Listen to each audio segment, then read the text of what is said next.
que ela está tentando falar com a gente?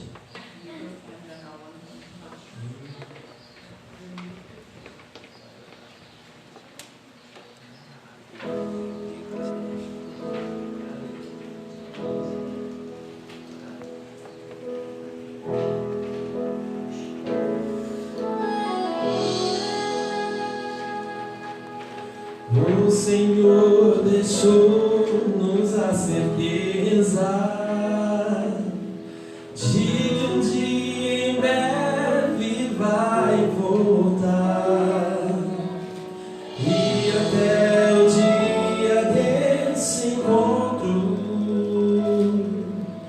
não veremos a face do Senhor.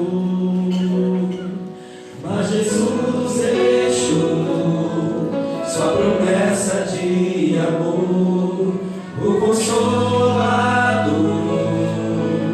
teria para nós. E apesar do sofrimento, toda dor e solidão, Cristo quer morar em nosso coração.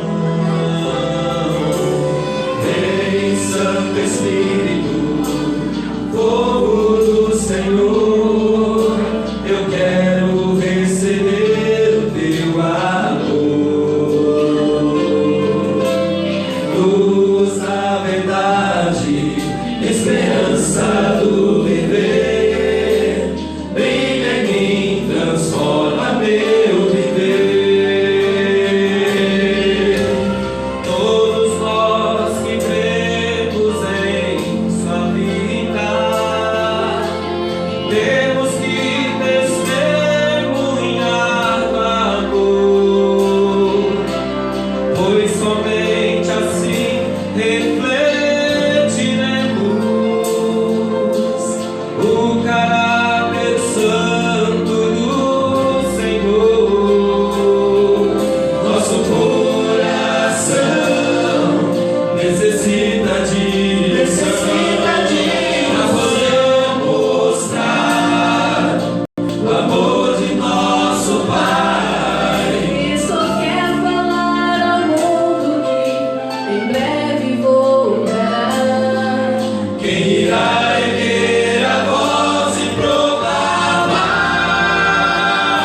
Vem